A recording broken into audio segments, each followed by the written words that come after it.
Amis BDphiles, bonsoir. Alors, ce soir, un nouvel épisode d'un 2-3 BD chez les libraires avec JLM Assurance. Et je vais retourner faire un petit tour à Bordeaux, à Crazy Cat, et je vais retrouver Mathieu, bien sûr. Salut Mathieu, comment Bonjour vas-tu? Christophe, salut, merci. Bon, alors est-ce que, comme la dernière fois, tu vas nous faire couleur locale? Je vais faire un petit peu couleur locale forcément, puisqu'il paraîtrait qu'on serait la deuxième ville de France, Bordeaux, en nombre d'auteurs qui travaillent, mais Eh pas ouais. seulement cette fois. Il y a aussi des coups de cœur qui viennent d'ailleurs, ça arrive une fois. Alors là, on On est où commence. dans la librairie? On est dans les sous-sols de la librairie? Non, non, non, on n'est pas dans les sous-sols. On a la chance à la librairie d'avoir un bar-restaurant qui est encore fermé pour quelques jours. Et à cet espace-bar, 5 ou 6 fois par an, nous faisons des expositions de Ouais. planches originales, de dessins, généralement d'ailleurs d'auteurs locaux, on en a suffisamment. Et là, c'est important parce que derrière moi, il y a une expo d'une quinzaine de pièces d'un atelier qui est le plus ancien et le plus grand atelier d'auteurs de bande dessinée à Bordeaux, dans le quartier des Capucins, dans lequel on retrouve Marion Duclos, Héloïse Lemaire, Sylvain Avec, Anne-Perrine Couette, Nicolas Dumonteuil, Jean-Baptiste André, Denis Vierge, etc. Et c'est une expo-vente et les auteurs ont mis leurs planches en plus à moins 20-30%. Et donc, on peut se procurer des originaux à partir de 50 euros d'auteurs qu'on aime et c'est Ah ouais, chouette. Sinon, super. venir les regarder. Ah, si, un petit truc quand même. Hop, regardez-moi. On a une tombola pour les gens qui ne peuvent pas se payer une planche originale. On a un dessin original et inédit de Nicolas Dumonteuil avec un petit ticket de tombola pour 2 euros. On tirera ça mi-juin et on pourra repartir avec un original inédit signé par Nicolas.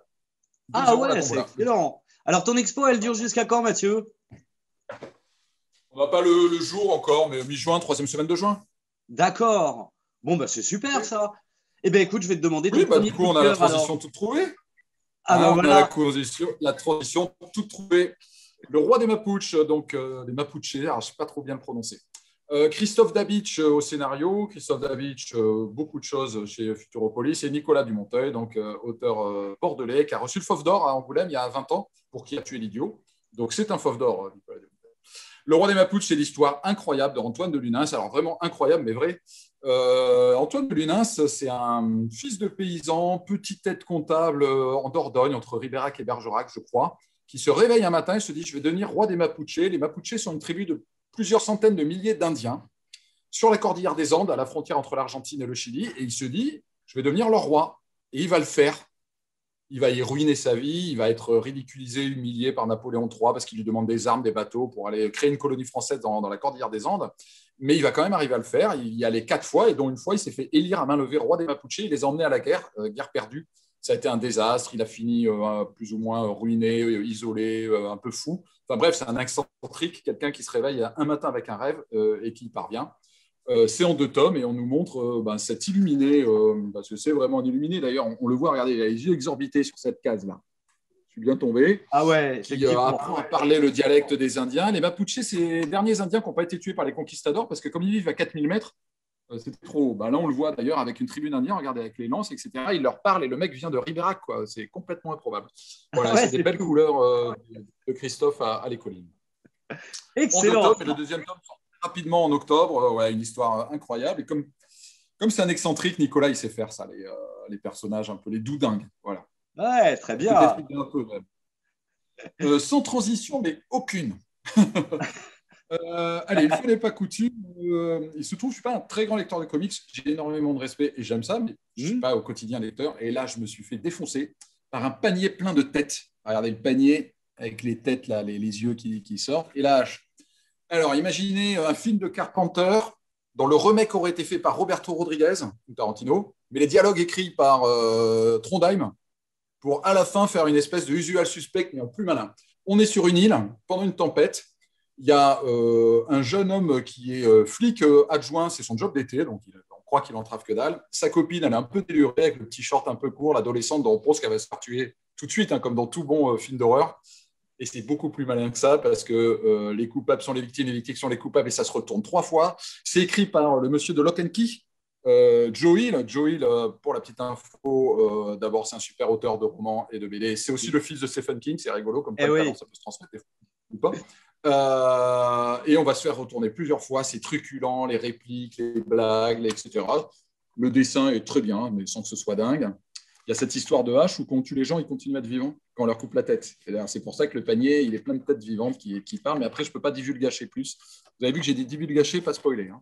Ah ouais, j'ai vu, ouais. Mais quand même, c'est très bon. C'est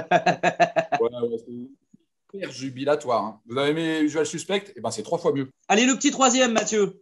Allez, le troisième, je vais essayer de parler d'un chef-d'œuvre. Est-ce que j'aurai le niveau? Tambour de la Moscova, je le pense vraiment. Hein. Je pense réellement que c'est un très, très grand auteur. Il avait fait Bouverte sur Une vie de Rubens il y a 2 ans. Il vient du monde de la jeunesse. Allez, on commence par feuilleter. Parce que quoi qu'on regarde, cette planche est un peu dure. Les couleurs sont tellement belles, les poses, les attitudes, les visages sont tellement justes que déjà d'entrée, c'est hyper impressionnant. On suit l'histoire de Vincent Boss, qui est un tambour de Napoléon au moment de la grande débâcle de Russie. Alors, on va le voir arriver à Moscou. Moscou en flammes, on se retire, c'est la Bérésina et l'armée meurt de froid. Lui, c'est un tambour, donc il est très jeune, il n'a pas de fusil, il joue du tambour derrière. Et il a une particularité, c'est qu'il a un visage d'ange. C'est un garçon qui est très beau, qui a un visage très pur, très angélique. Et à cause de ce visage qu'il porte sur lui, qui est à la fois une bénédiction et une malédiction, il est pris protégé par des soldats. Il est pris en affection par des officiers qui l'invitent à sa table parce que c'est une espèce de Alain Delon à 17 ans. Vous voyez. Ouais, c'est ça. Ouais. Et c'est plus fin que ça parce qu'il s'en sert. Il s'en sert par opportunisme parce qu'il sait qu'il a cette espèce de don. Il s'en sert par lâcheté aussi parce que du coup, il laisse les autres aller mourir à sa place, etc. Est-ce qu'il est vraiment manipulateur ou est-ce que c'est son destin? C'est un bouquin existentialiste hyper fin. En termes d'histoire, c'est parfait. Je l'ai fait lire à une prof d'histoire sur la période napoléonienne qui m'a dit « Ah ouais, il a tout compris, l'auteur ». Et puis, c'est aussi un rapport sur l'existence et la fiction de l'existence, puisqu'en fait, là, je vais divulgacher un peu, c'est un parallèle avec Guerre et paix de Tolstoï. Eh oui, Vincent Boss, bien sûr. C'est beau, c'est fin, c'est littéraire, c'est historique, c'est existentiel, il y a tout. C'est BD parfait. Ouais, et puis ça permet de s'interroger sur la guerre aussi, justement. Oui, et puis il y a ce truc horrible où on voit de près, là, ils ont fini par s'entre-dévorer. Hein. Il y a eu des cas de cannibalisme lors de retrait de la Babylone. Ouais, puis les pillages, les massacres, enfin, c'est vraiment… Oui, tuer ou être tué, enfin, cette question qui est incroyable. Est-ce que je meurs ou est-ce que je tue le mec en face? Enfin, c'est un truc le pire qui puisse arriver dans l'existence. Et là, c'est restitué profondément, puissamment, mais finement. Ouais, moi j'ai beaucoup aimé aussi. Et puis le graphisme, super, je suis content. Ah ouais, non, c'est bon choix. C'est gentil, Christophe. Et tu sais quoi? Je suis un peu déçu par les ventes nationalement de ça. Je ne suis pas sûr que tout le monde ait compris qu'il y avait un grand bouquin. Donc, j'essaie de le… Voilà, tu m'aides à le soutenir. Écoute, tu as bien raison. Je suis bien d'accord avec toi. Mathieu, je te remercie. C'est toujours un plaisir de venir à Crazy Cat. Les beaux jours reviennent. Là, je vais peut-être pouvoir venir faire un tour sur Bordeaux. On réouvre notre terrasse puisqu'on a une terrasse sur rue de piétonne le 19 mai et je pense qu'on va payer des coups gratuits à boire à beaucoup de gens. Donc, venez vous faire payer des coups à boire. Écoute, voilà, j'ai noté le 19 mai. Mathieu, à la prochaine, à bientôt. Merci. Et bonne continuation à vous. Salut. Bye bye.